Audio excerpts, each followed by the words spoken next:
Nos capítulos mais sombrios da história recente da Colômbia, poucos nomes provocam tanto impacto e mistério quanto o de Pablo Emílio Escobar Gaviria. Esse homem, que iniciou sua trajetória no mundo do narcotráfico como um simples criminoso, acabou se transformando em uma figura lendária, ainda que envolta em sombras. Sua lenda está marcada por sangue, traições e uma sede insaciável de poder. Conhecido como El Patrão e considerado por muitos como o narcotraficante mais temido, ao mesmo tempo, idolatrado do mundo, Escobar ergueu um império da cocaína que não apenas atravessou continentes, mas também alterou profundamente a história da Colômbia e deixou uma marca permanente na política global. No entanto, por trás da imagem que projetava como benfeitor dos mais necessitados, escondia-se uma realidade muito mais obscura. Sua vida, mesmo décadas após sua morte, continua gerando espanto e curiosidade. O anúncio de sua morte abalou toda uma nação. As circunstâncias em que perdeu a vida ainda estão cercadas de incertezas. Com o passar do tempo, surgiram diversas teorias tentando explicar seu fim. Algumas o retratam como vítima do próprio meio, outras afirmam que ele aceitou seu destino, e há ainda algumas, menos conhecidas, que sugerem a possibilidade de suicídio. A verdade é que o mistério em torno de sua morte jamais foi completamente esclarecido. Enquanto as versões oficiais insistem em uma narrativa, outras vozes oferecem relatos totalmente diferentes. Em 1991, após anos sendo caçado, Escobar finalmente decidiu se entregar às autoridades colombianas. No entanto, sua prisão esteve longe de ser comum.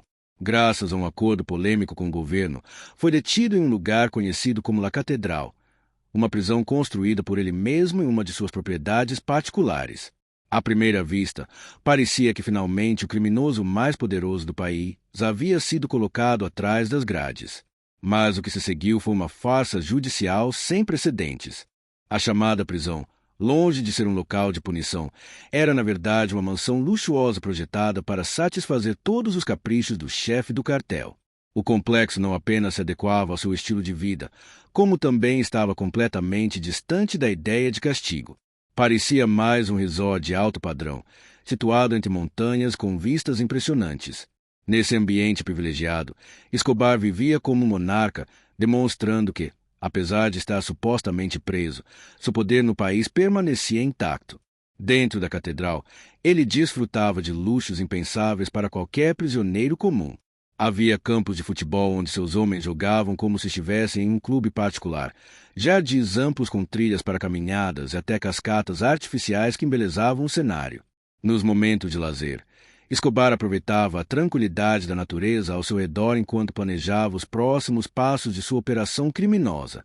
Além disso, contava com uma equipe de segurança particular que assegurava o controle absoluto do local.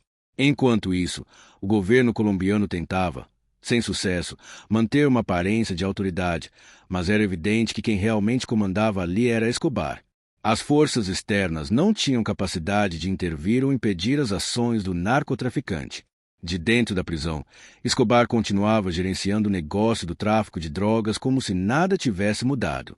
Realizava encontros com seus aliados mais próximos, onde planejava operações legais com total liberdade. A prisão se transformou em seu centro de comando, um quartel-general de onde seguia administrando seu vasto império criminoso. Sua permanência na catedral foi uma afronta descarada ao sistema prisional. Apesar de ser acusado de inúmeros crimes e responsável por incontáveis mortes na Colômbia, vivia sob condições privilegiadas que lhe permitiam continuar suas atividades ilícitas sem grandes impedimentos. Era como se o próprio Estado estivesse de mãos atadas diante de sua influência, que se estendia muito além dos muros da prisão. Os relatos e boatos sobre os privilégios que Escobar recebia dentro da catedral não demoraram a se espalhar por todo o país. A suposta pena que deveria estar cumprindo se transformou, na prática, em uma encenação, incapaz de conter seu poder. Ele não apenas se cercava de luxo, mas também das pessoas de sua confiança, familiares, amigos e colaboradores. Esse círculo íntimo não apenas lhe fazia companhia, mas também executava suas ordens. Dentro daqueles muros, aconteciam reuniões nas quais traçavam os planos futuros do cartel, se organizava a logística dos envios de drogas, se fortaleciam alianças criminosas. Tudo isso ocorria enquanto o restante do país vivia sob o medo constante da violência gerada por sua organização. Escobar, mesmo estando preso, mantinha o controle total de seu império. Levava uma vida completamente diferente. Uma das coisas mais impressionantes da catedral era que, em vez de estar isolado do mundo, Escobar mantinha comunicação constante com o exterior. Tinha acesso a linhas telefônicas e o local se transformou em um ponto estratégico de onde eram conduzidos acordos, negociações e decisões táticas. Apesar de estar formalmente recluso, Escobar continuava comandando sua rede de tráfico de cocaína a partir de sua fortaleza pessoal. Embora tecnicamente estivesse preso, seu domínio permanecia absoluto. Com o passar dos dias, aqueles que tentavam desmantelar sua organização se sentiam frustrados e sem meios para agir. O fato de o governo ter permitido que ele vivesse nessas condições evidenciava o grau de corrupção e a ineficácia do sistema. Enquanto isso, as ruas da Colômbia eram palco de uma violência desenfreada e Escobar continuava no comando desde sua prisão transformada em palácio. A catedral não era apenas o símbolo do domínio de Escobar sobre o país, mas também um reflexo da incapacidade do Estado em conter sua influência. Dentro de seus muros, Escobar seguia como autoridade máxima, o homem que ditava as regras. Aquele local de reclusão funcionava, na prática, como uma extensão de seu império criminoso. E, embora oficialmente se afirmasse que ele estava sendo vigiado, a realidade era outra. O chefe do cartel continuava tomando decisões cruciais e coordenando suas operações a partir de sua prisão de luxo. Cada espaço da catedral carregava a marca pessoal de Escobar. Embora as autoridades tentassem conter seu poder, ele sempre parecia estar um passo à frente. A situação chegou a um ponto crítico quando o próprio Escobar começou a sentir-se desconfortável em seu confinamento. Apesar do luxo que sua cela dourada lhe proporcionava, a verdadeira ameaça que tirava sua paz era a possibilidade de ser extraditado para os Estados Unidos, algo que ele sabia perfeitamente que significaria o fim de seu reinado.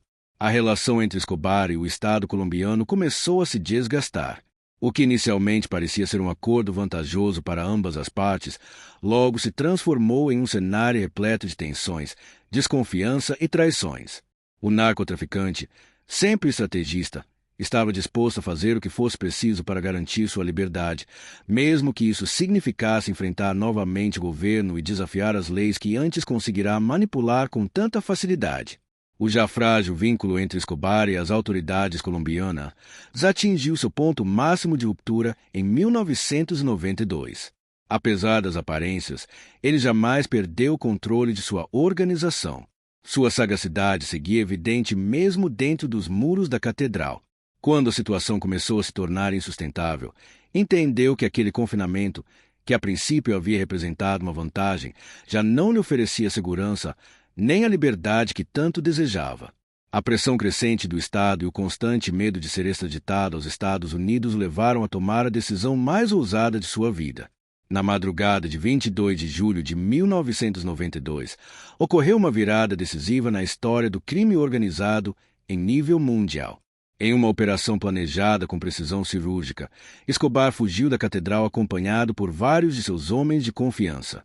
Aproveitando a densa neblina da madrugada, conseguiram escapar sem serem notados, enganando tanto os guardas quanto os sistemas de segurança que, apesar de rígidos, não foram suficientes para impedir sua evasão daquele luxuoso cativeiro.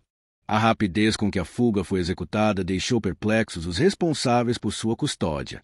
Ninguém conseguia entender como, estando sob vigilância tão rigorosa, Escobar havia conseguido escapar da prisão com tamanha eficiência. Essa evasão não apenas representou um golpe duro para as autoridades colombianas, mas também foi uma demonstração clara de desafio ao sistema judicial. Como era característico de seu estilo, ele agiu segundo suas próprias regras e, desta vez, não foi diferente. Enquanto o Estado se mobilizava com urgência para capturá-lo, Escobar já havia desaparecido entre as montanhas e a densa vegetação que cercavam a prisão. Seu rastro se perdeu no meio da mata, deixando as forças de segurança completamente desorientadas. A recompensa por sua captura foi anunciada rapidamente, 2,7 bilhões de pesos por informações que levassem a Escobar e 100 milhões para cada um dos demais fugitivos, Jairo Velázquez, Luiz Carlos Aguilar, Otoniel de Jesus Gonzalez e Brance Munhoz Mosquera. Linhas telefônicas foram abertas em todo o país com a promessa de confidencialidade absoluta. Em Bogotá, Medellín e outras cidades, foram disponibilizados números especiais e endereços para receber pistas sobre seu paradeiro. Com um toque quase irônico, o homem mais procurado do planeta, o mesmo que havia governado das sombras com mão de ferro e enganado as autoridades repetidas vezes, estava novamente foragido. Mas desta vez, sua fuga não foi apenas um ato de sobrevivência. Marcou o início de uma fase ainda mais violenta na história do narcotráfico colombiano. A fuga da catedral desencadeou uma nova guerra, um confronto implacável entre Escobar e o governo. Nos dias que se seguiram à sua evasão, o chefe do cartel, com sua astúcia inabalável e sua rede de aliados, começou a recuperar território. Utilizou sua habilidade de se mover em segredo e o apoio de seus leais para se manter à frente de seus perseguidores. No entanto, o cenário já não era o mesmo. A ameaça constante do Estado colombiano somava-se agora um perigo ainda maior: os antigos aliados de Escobar. Durante anos, ele havia sido a figura central do cartel de Medellín. No entanto, os tempos haviam mudado. Aqueles parceiros que em outro momento compartilharam sua visão e sua riqueza começaram a se afastar. A disputa feroz pelo domínio do tráfico de drogas, especialmente com o cartel de Cali, tornava-se cada vez mais acirrada. Escobar já não era apenas o inimigo do governo colombiano. Ele havia se tornado também uma ameaça para outros grandes nomes do narcotráfico. As alianças que antes pareciam firmes e inquebrantáveis começaram a ruir.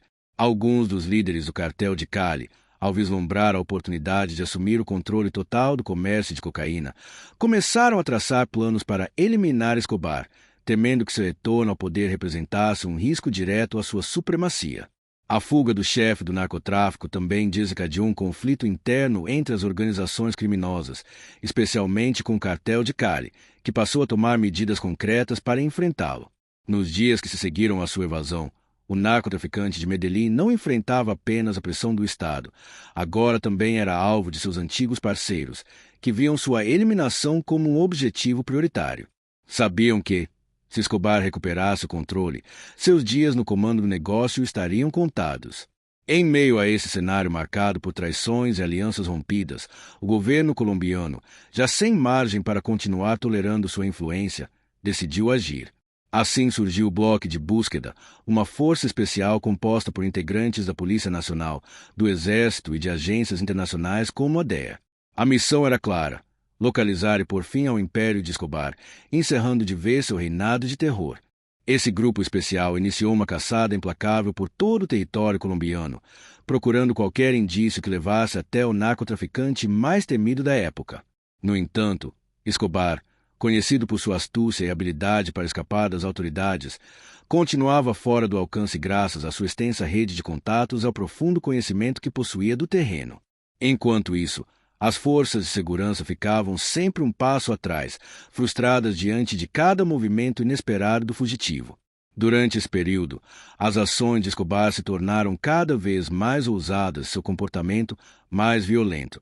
Os atentados e massacres, que já faziam parte do seu repertório, aumentaram tanto em número quanto em brutalidade, à medida que ele percebia o cerco se apertando.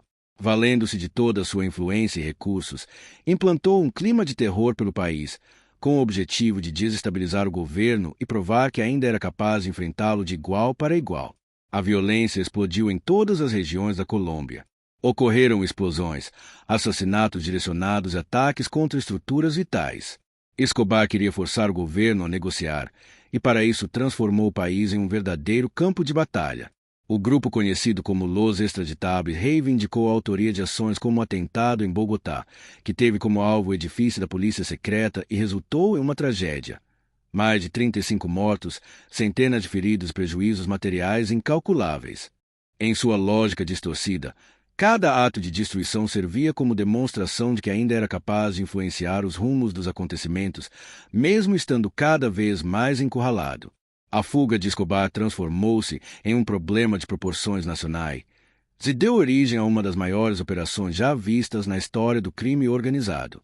Aquele homem que sempre agiu com frieza e estratégia, agora montava sua própria fortaleza defensiva cercado de leais, utilizando a violência como principal arma. A perseguição internacional, as traições internas e os atos de brutalidade passaram a fazer parte do cotidiano de uma Colômbia mergulhada no terror, incapaz de enxergar qualquer saída além do horror. Escobar, que por anos foi reconhecido como o senhor absoluto do narcotráfico, desencadeou uma guerra sem precedentes, uma batalha que deixou de ser apenas um conflito entre criminosos, se passou a impactar toda a população, atingindo especialmente os inocentes que se viram encurralados pelo caos. O confronto entre Pablo Escobar e o governo colombiano não se restringia mais ao sul. Ele havia invadido as ruas, o cotidiano de milhões de colombianos. À medida que a pressão aumentava, Escobar se tornava ainda mais cruel, adotando métodos de extrema brutalidade. A escalada de violência chegou ao ponto de se transformar em uma guerra urbana como nunca antes vista. Sua tática era evidente: instaurar o terror absoluto. Explosões, atentados e assassinatos aleatórios tornaram-se algo corriqueiro, sem que importasse quem fosse a vítima. O único objetivo era impor sua vontade através do medo. Em um país devastado pela violência, os ataques de Escobar ultrapassaram todos os limites imagináveis. Já não se tratava apenas de eliminar adversários, mas de transformar toda a sociedade colombiana em alvo de sua fúria descontrolada. Ninguém estava salvo. Ricos, pobres, integrantes das Forças Armadas, policiais ou cidadãos comuns, todos podiam se tornar vítimas de sua guerra pessoal.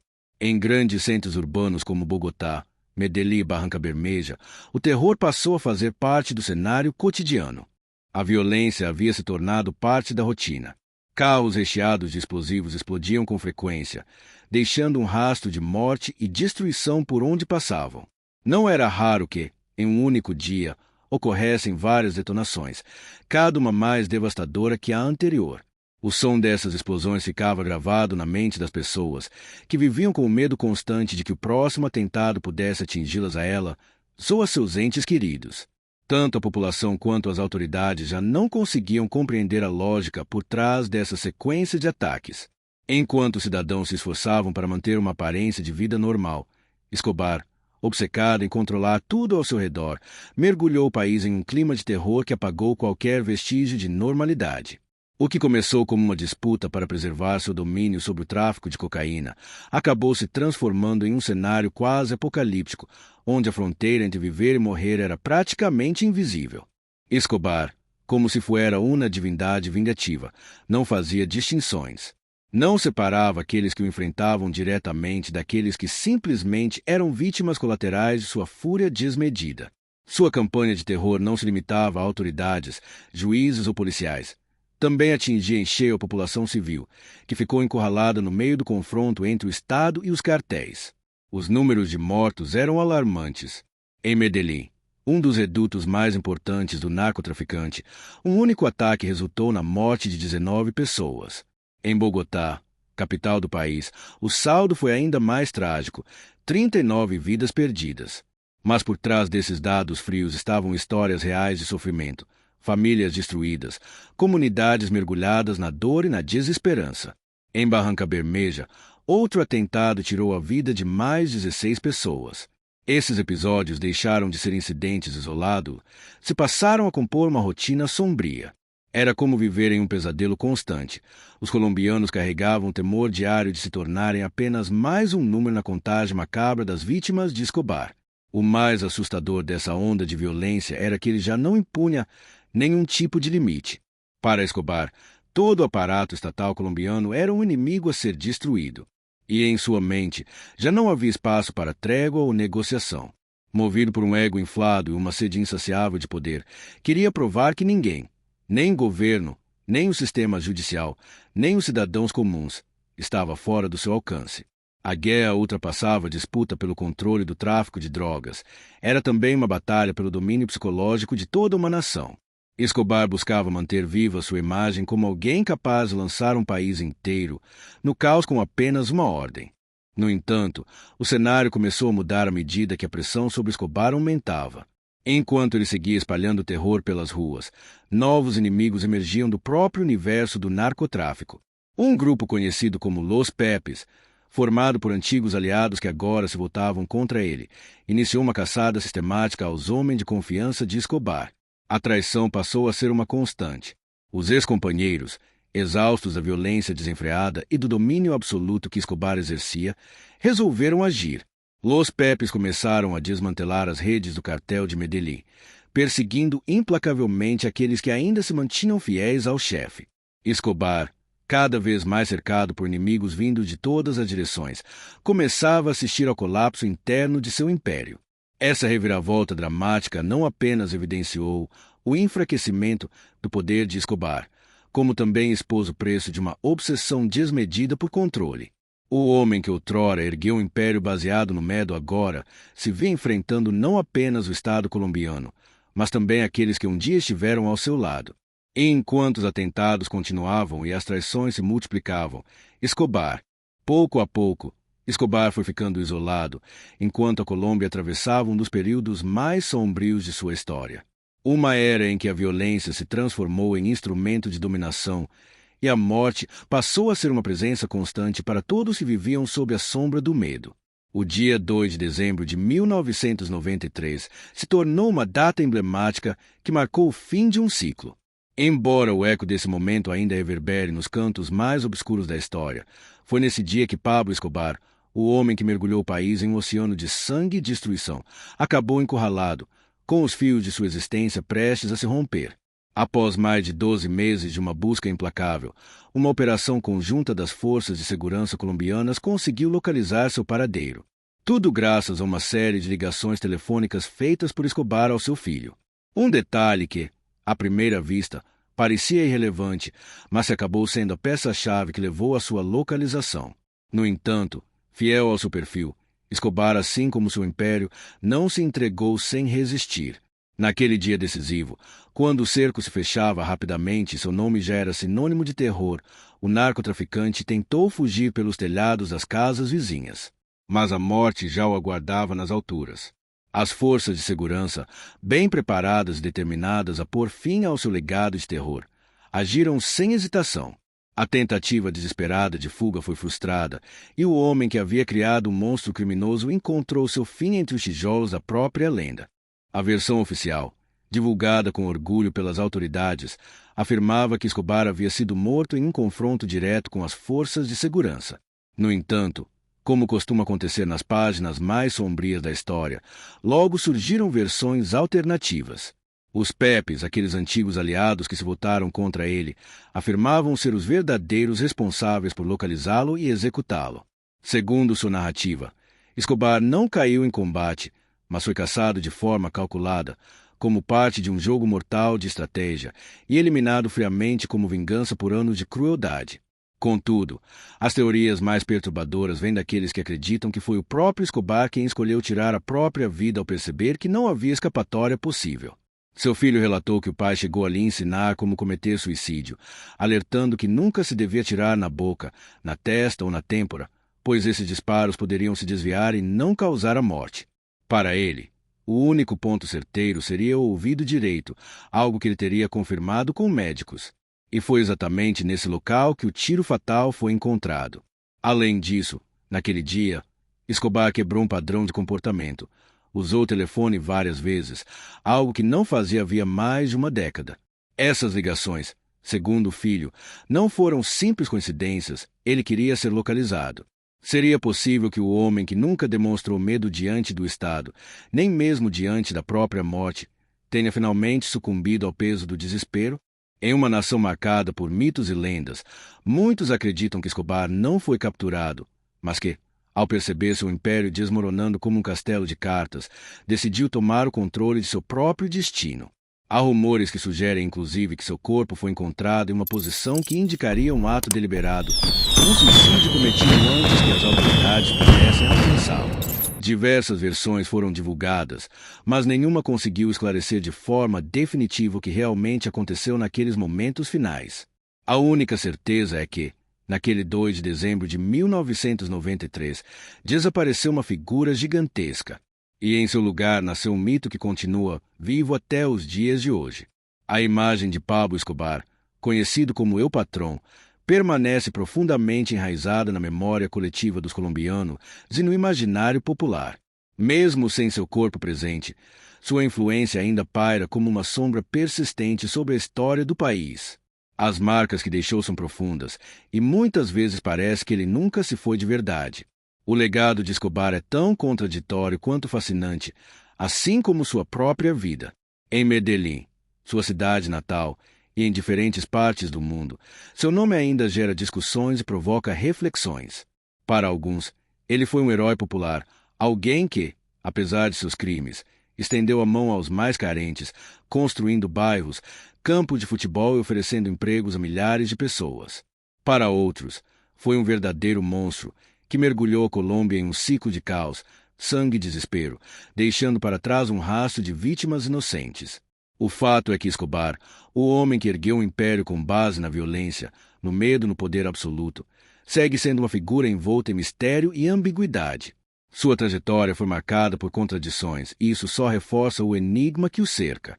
Foi, sem dúvida, um criminoso implacável que transformou o país no centro do narcotráfico mundial, mas também alguém que soube manipular o sistema a seu favor, assumindo, por vezes, o papel de salvador dos esquecidos. Assim, Pablo Escobar continua sendo uma figura que escapa de qualquer definição simples. Ele não se encaixa plenamente na categoria de herói, mas também não pode ser reduzido apenas a de vilão. Hoje, sua imagem permanece viva na cultura popular, não apenas na Colômbia, mas ao redor do mundo.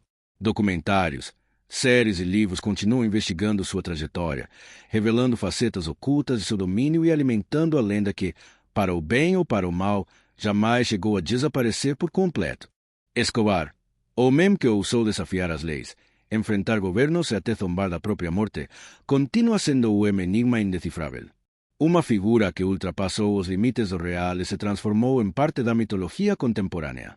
Embora seu corpo janao esteja presente, sua influência persiste como o mistério adormecido, o legado que evoca não apenas sangue e poder, mas também mais profundas contradições de alguém que, até o fim, atuou nas sombras. Assim, mesmo após seu desaparecimento, o mito que envolve Escobar permanece intacto, ecoando nos cantos mais escuros da memória coletiva. E nos deixa como uma pergunta que ainda reverbera. Quem foi, de fato, Pablo Escobar? O homem que, como seu próprio império, acabou derrotado pelas forcas que ajudou a erguer? Ou uma lenda nascida meio morte ao caos, que até hoje continua alimentando o mistério de uma história sem desfecho?